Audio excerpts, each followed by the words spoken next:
तो आज की मेरी वीडियो जी के कौन लोग जो है वो कैप्टन नहीं बन सकते या सेकंड लेफ्टिनेंट नहीं बन सकते, ये दोनों के लिए सेम क्राइटेरिया जी। यानी मिलिट्री ऑफिसर आप किन किन वजूहात की बिना पे नहीं बन सकते, वो कुछ 17-18 पॉइंट्स हैं, वो मैं आपके साथ डिस्कस करूंगा।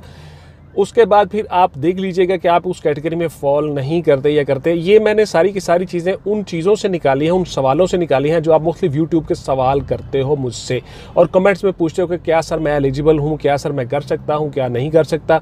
तो ये सारे के सारे वो सवाल मैंने बहुत मेहनत करके तैयार किए और आपको उनके जवाब दे रहा हूँ जी। सबसे पहला सवाल सुन ले जी गौर से, मैं सिर्फ आपको जवाब बताता रहूँगा और आप उससे अंदाज़ा लगा लेंगे कि आप उसमें एलिजिबल हो या नहीं हो। तो सबसे पहले ये जी, आपका जो CGPA है वो 3 पॉइंट होना चाहिए, 3 तक होना चाहिए, इससे कम नहीं हो सकता।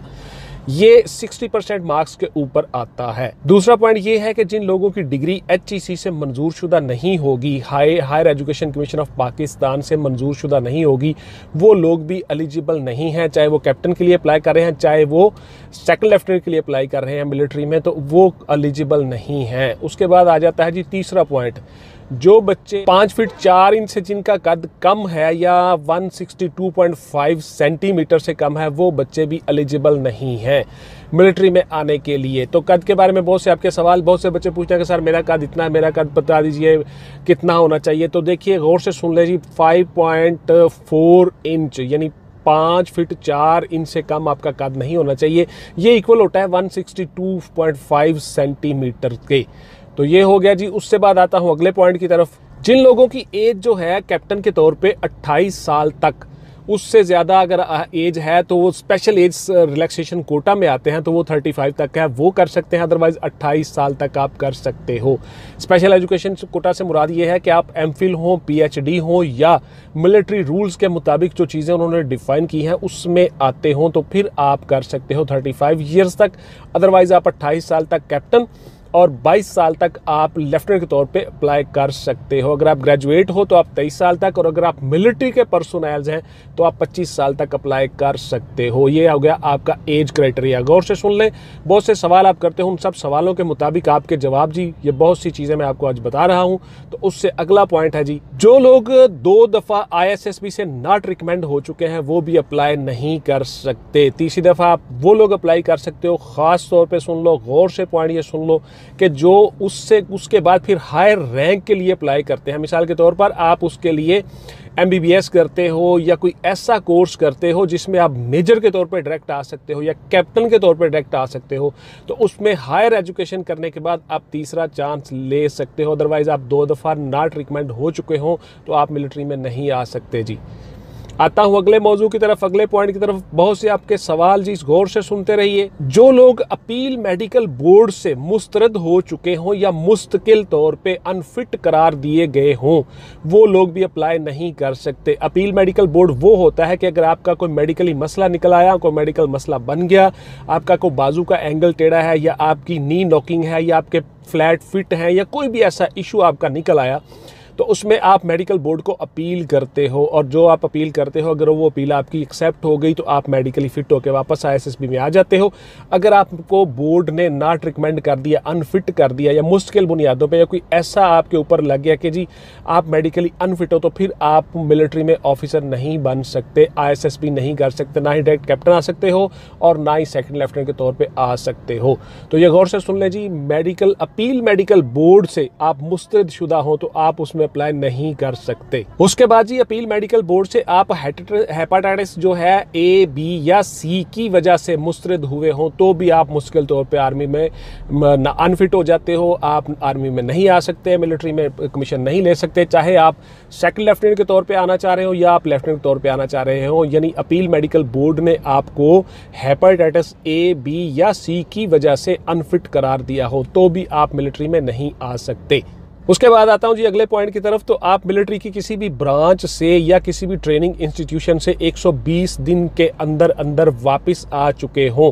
उसकी 2-3 वजूहत होती हैं। एक तो आप मेडिकली अनफिट हो चुके हों, दूसरा आपके ऊपर कोई क्रिमिनल केस हो, तीसरा आपके ऊपर कोई ऐसा चार्ज हो कि आपने कुछ चीज़ें छुपाई हैं मिलिट्री से, तो आप उसमें वापस आए हों तो आप दोबारा से मिलिट्री में ऑफिसर नहीं बन सकते, ISSB में नहीं जा सकते, ना ही कैप्टन ना ही लेफ्टिनेंट के तौर पर। तो इसलिए एक ट्रेनिंग इंस्टीट्यूशन से 120 दिन के अंदर अंदर आप किसी अखलाकी जुर्म में आ गए हो या आप गैर डिसिप्लिन तौर पे डिसिप्लिनरी एक्शन आपके खिलाफ लिया गया हो तो भी आप उसमें अनफिट हो जाते हो, आप दोबारा मिलिट्री में नहीं आ सकते। ये गौर से सुन लें जी, 120 दिन के अंदर यानी 3 महीनों के अंदर अंदर आप वहाँ से वापस आएँ, चाहे उसकी रीज़न कोई भी हो। मिलिट्री ने आपका कोई भी रीज़न लगाई हो, ये आपकी अपनी ज़ात के मुतल्लिका हो या आप किसी रूल्स की वायलेशन करें, तो आप दोबारा से मिलिट्री में नहीं जा सकते। ये आपके लिए फिर पाबंदी बन जाती है जी। और इस तरह से आप, इसीलिए आपको कहा जाता है कि आप दौरान ट्रेनिंग भी किसी ट्रेनिंग इंस्टीट्यूशन में या मिलिट्री के किसी अदारे में काम करते हुए डिसिप्लिन का ख़ास ख्याल रखें। कोई आपके ऊपर इस तरह का एलिगेशन नहीं होना चाहिए कि आपने ये कोई रूल्स की वायलेशन की है। आपके खिलाफ जी पाकिस्तान के कवानीन के मुताबिक कोई भी आप अखलाकी जुर्म में किसी में हो, उसमें आप अखलाकी जुर्म में मुलव्वस हो, आपको कोई किसी न किसी जुर्म की FIR आप पे दर्ज हो, तब भी आप मिलिट्री में नहीं आ सकते। ना ही कैप्टन के तौर पे आ सकते हो, ना ही सेकंड लेफ्टिनेंट के तौर पे आ सकते हो। किसी भी क्रिमिनल केस, सिविल केस, अखलाकी केस या कोई भी ऐसा केस आपके खिलाफ जिसमें पाकिस्तान के किसी भी कानून लॉ में कोई सज़ा डिफाइन है, कोई सज़ा मुकर्रर है, कोई ऐसा जुर्म जिसमें कोई ना कोई किसी ना किसी कानून में कोई भी सज़ा मुकर्रर है, वो आपके ऊपर दर्ज हो, एलिगेशन, आप वहाँ पे नहीं जा सकते, मिलिट्री में इंडक्ट नहीं हो सकते। इसके बाद जी अगला पॉइंट कि आपको किसी भी जुर्म में किसी कोर्ट ने, किसी अदालत ने प्रोक्लेम्ड ऑफेंडर इश्तहारी करार दिया हो, PO करार दिया हो, तब भी आप मिलिट्री में नहीं जा सकते, ना ही सेकंड लेफ्टिनेंट के तौर पे, ना ही कैप्टन के तौर पे। तो ये मैं जितने पॉइंट आपको बता रहा हूँ, इन सारे के सारे पॉइंट्स वाले जो लोग हैं वो मिलिट्री में नहीं जा सकते, नहीं कमीशन ले सकते। इसके साथ साथ आपको कोई सज़ा दी जा चुकी हो, किसी कोर्ट ने, किसी आपको क्रिमिनल, सिविल, किसी भी कोर्ट ने आपको कोई सज़ा दी हो, आप सज़ा याफ्ता हो किसी भी जुर्म में, तो आप वहाँ पे नहीं जा सकते। तो आता हूँ जी अगले पॉइंट की तरफ, गौर से सुन लीजिएगा कि आप में से वो बंदे भी मिलिट्री में कमीशन नहीं ले सकते, चाहे वो कमीशन अप्लाई कर रहे हों और सेकंड लेफ्टिनेंट के लिए, चाहे वो कैप्टन के लिए अप्लाई कर रहे हों, जो लोग किसी भी मुल्क की दूसरी नेशनैलिटी रखते हों, यानी ड्यूल नेशनैलिटी वाले बंदे भी मिलिट्री में नहीं आ सकते, नहीं अप्लाई कर सकते, नहीं एलिजिबल हैं। आप अगर ड्यूल नेशनैलिटी रखते हैं तो आपको एक नेशनैलिटी छोड़ना होगी और पाकिस्तान की नेशनैलिटी रखना होगी। पाकिस्तान नेशनल होना ज़रूरी है, तो किसी दूसरे मुल्क की नेशनैलिटी आपको लीव करना होगी, छोड़ना होगी, तब आप मिलिट्री में आ सकते हो। तो इसलिए आप लोगों को ये है जी कि ड्यूल नेशनैलिटी जो है वो आपके लिए अच्छी नहीं है, आप उसको छोड़ दें, एक नेशनैलिटी को, और पाकिस्तान नेशनल हो। ड्यूल नेशनैलिटी वाले बंदे भी मिलिट्री में कमीशन नहीं ले सकते। उससे अगले पॉइंट की तरफ आता हूँ जी। आप किसी भी मुल्की सालमियत के खिलाफ, मुल्की सालमियत की किसी ऐसी सरगर्मी में मुलव्वस हो, आपके ऊपर कोई ऐसा इल्ज़ाम हो, आप किसी ऐसी एक्टिविटी में मुब्तला हो जो मुल्क के ख़िलाफ़ हो, मुल्की सालमियत के ख़िलाफ़ हो, मुल्की कवानीन के ख़िलाफ़ हो या आईने पाकिस्तान के ख़िलाफ़ हो, आप किसी ऐसी सरगर्मी में मुलव्वस हो, आप किसी के साथ मिले हों, आपके ऊपर कोई चार्जेस हों, तो आप फिर भी मिलिट्री में नहीं आ सकते।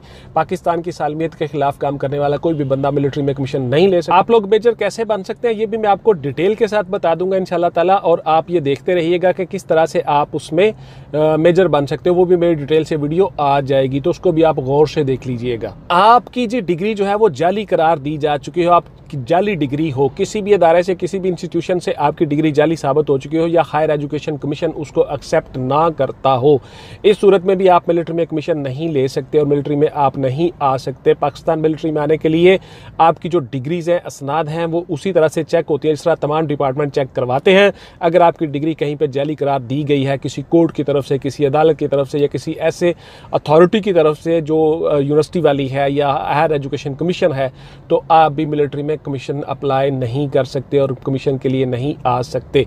अगर आप में से कोई बंदा कमीशन ले भी चुका हो और बाद में उसकी डिग्री जाली साबित हो जाए उसकी डिग्री, तब भी वो कमीशन से खारिज हो जाता है और उसके ऊपर क्रिमिनल केस रजिस्टर्ड हो जाता है। इसलिए आपसे कहा जाता है कि अगर आपकी डिग्री जाली निकली तो आपके ऊपर केस रजिस्टर्ड हो जाएगा। ये सबसे पहले आपको बताया जाता है किसी भी जॉब को हासिल करने से पहले।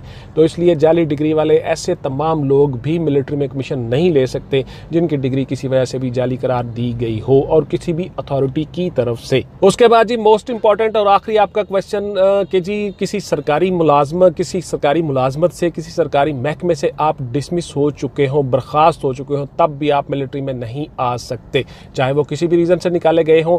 जब तक कि आप उसमें क्लियर ना हो, आप किसी महकमे में क्लियर ना हो चुके हों, डिसमिस हो, बर्खास्त हो, आप किसी कोर्ट से आप क्लियर ना हो चुके हो, किसी अथॉरिटी से आप क्लियर ना हो चुके हो, तब तक आप मिलिट्री में कमीशन हासिल नहीं कर सकते, चाहे वो लेफ्टिनेंट के तौर पे हो, चाहे वो कैप्टन के तौर पर हो। तो इस तरह से आप कभी भी पाकिस्तान मिलिट्री में कमीशन नहीं ले सकते। ये थे वो सारे के सारे पॉइंट जो आप मुख्तलिफ सवाल करते हैं मुझसे कमेंट्स में, और मैंने सोचा कि इसके ऊपर मैं आपको वीडियो बना के देता हूँ और आपके लिए मैं ये चीज़ें सारी की सारी वीडियो की सूरत में ले आता हूँ कि कौन कौन लोग जो हैं वो मिलिट्री में कैप्टन नहीं बन सकते। इसी तरह से ये सेम क्राइटेरिया है लेफ्टिनेंट के लिए भी, सेकंड लेफ्टिनेंट जो भर्ती होते हैं वो भी सेम क्राइटेरिया है, यानी आप मिलिट्री में कमीशन किसी भी तरह से नहीं ले सकते अगर आप इन चीज़ों में आते हो। वीडियो को गौर से देख लीजिएगा, सारे पॉइंट नोट कर लीजिएगा, आपके सवालों के जवाब देने की मैंने कोशिश की। इंशाल्लाह ताला मिलते हैं किसी अगली वीडियो में जी। टिल देन अपना और अपने प्यारों का ढेर सारा ख्याल रखिएगा और इसी तरह से मेरी वीडियो से फ़ायदा उठाते रहिएगा, अटैच रहिएगा चैनल के साथ। मैं कोशिश करता हूँ आपके तमाम कमेंट्स के जवाब देने की। थैंक यू वेरी मच जी। टेक केयर, अल्लाह हाफिज़ एंड गुड बाय। पाकिस्तान जिंदाबाद।